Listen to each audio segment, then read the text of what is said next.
Now for reaction to San Jose Mayor Mahan's announcement, let's be joined by our political analyst. Yes, Michael Yaki is here talking about this breaking news. I feel like a lot of people, Michael, may have thought this is sudden, or they also may have thought this is something they've been thinking about might happen for a while. What do you believe changed for Mahan after he said it would only take an emergency to run? Sure. Hi, Raina. Hi, Stephanie. Nice to meet you, Stephanie. It's interesting. You've been hearing rumblings over the past few months that the mayor was thinking about running for governor. He hosted that little sort of candidates forum tour where people looked at one of his housing developments in San Jose, and then he came away saying, none of them are really talking about the issues I care about, which should have been the tip off that, hey, I'm going to be running. So. I think this has been in the works for a little bit. He's looked at the field. It's a very, for lack of a better word, tilt left field. People who are very comfortable talking about the bigger issues, and he's decided that maybe if I can sort of capitalize on what people voted on still in 2024, which was the kitchen table issues. That he can be the kitchen table issue governor for California, and it's an interesting niche. It's one that. I think could be exploited, but at the same time, you're talking about a Democratic primary that traditionally favors more liberal candidates, and so we'll have to see how he makes his way through that very crowded field over the next few months. Well, I love that you mentioned he just hosted so many gubernatorial candidates down in San Jose recently. What does this say about California's politics that we're seeing a sitting mayor jumping into an already crowded governor's race at this stage in the game? Pretty late. Well, I mean, that's sort of what he's trying to. His message is going to be, well, I think I was forced to do this. I had all these candidates over to talk about the issues that people care about on the ground, homelessness, the state of housing in California, and they didn't address it. Now, there's a kind of a leap to say, well, I'm the one who can do it. And I say a kind of a leap because he has been mayor of San Jose, but he's only been mayor for about a little bit less than 4 years. And not even, obviously not the full term for his second term. It was a weird thing where he was elected for 2 years, then elected for 4 years. And there's going to be some criticism. In fact, there was a criticism in an op-ed in I think the regional edition of the Washington Post about the fact that he should stay around and commit to being mayor of San Jose and not running off and gallivanting for California. But that's never stopped anyone, any politician's ambitions.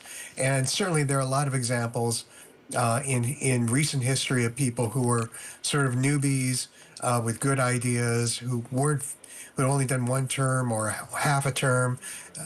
We can look at Barack Obama and being a senator for only a few years before he ran for president. So I think people can overlook that, but the question is going to be in a very tough primary where he needs a lot of dollars. And I know he comes from a tech background, and will he be the tech candidate? I don't know. Tech has kind of lurched to the right. They've been supporting Donald Trump.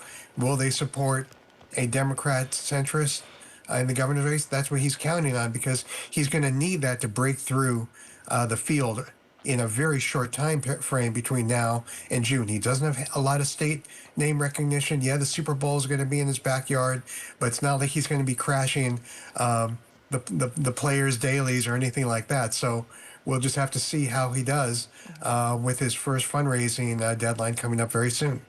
So do you think it's going to be like a gradual burn maybe for those who don't know him, or, recent events? A lot has happened in San Jose, a lot of crime, a lot of things that he could point to as something that he's pushed for change or been ahead of. Do you think that will propel him maybe to somewhat of an elevated standard with these other people that they know so well? Well, and you just hit the last thing you said, Stephanie, is what it's all about. They don't know him well. He could have a good record. He's been saying the right things. He's certainly talking about the same kind of issues that basically elected Donald Trump in the White House. But they didn't elect Donald Trump in California. So again, the question is, are Californians, especially right now with everything that's going on nationally, with the terrible tragedies in Minnesota, with everything that's going on in terms of the threat to our democracy. Is his message going to break through, or is it going to be dominated more by the Katie Porters, by the Eric Swalwells, and others, and the Tom Steyers, who's spending like a ton of money right now? Is that going to be enough for him to break through a very, very crowded race? You're going to have to see people start to drop out, people endorse hither and yon. I don't think he's actually made much. We'll have to see if he's made any headway in talking to any of the other Democrats who are out there who could possibly support him if they decide to drop out. But now they're more looking at him to drop out because of the number. Because again, he's pretty unknown outside of Northern California. He's going to need to do something, and that something is money to get this message out. All right, well, you mentioned the Democrats. We know he's openly challenged Governor Newsom and the Democratic legislature. Does that help him stand out, or does he really risk alienating the party base?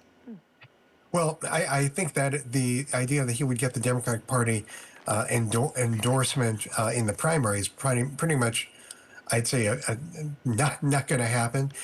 You take on a very popular incoming governor, someone who's been taking on Donald Trump and taking on the big issues, and who's thinking about running for president, is not maybe okay for some base, and maybe for the tech money, that's where he's going for. But again, for a Democratic primary that skews liberal, he's got to hope that he finishes in the top two and get Republican votes if he's going to win in November. But first, he has to make it out of June, and there's a lot of shoulders and heads he's got to climb on to get to the top.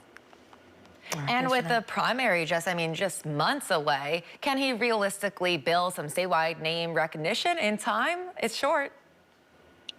If you have the money, you can do it. And that's going to be it. If he has the money, because he's got to blanket the airways in Southern California, get even more in Northern California. And again, his goal is probably going to be to finish second. But we don't even know who's going to finish first. You have Eric Swalwell from here, Katie Porter from down there. They're kind of neck and neck in the polls. But the fact is that fully a third to 40% of the voters don't know who they're going to vote for. That's something that he can try and capitalize on.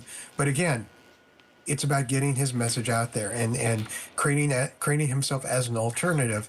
And the question is going to be, what are Democrats in California looking for in terms of an alternative? One could say, yeah, kitchen table issues are important, but right now all eyes are focused on the battle between our delegation and what's going on with Donald Trump, and that's going to be a lot of color between now and June.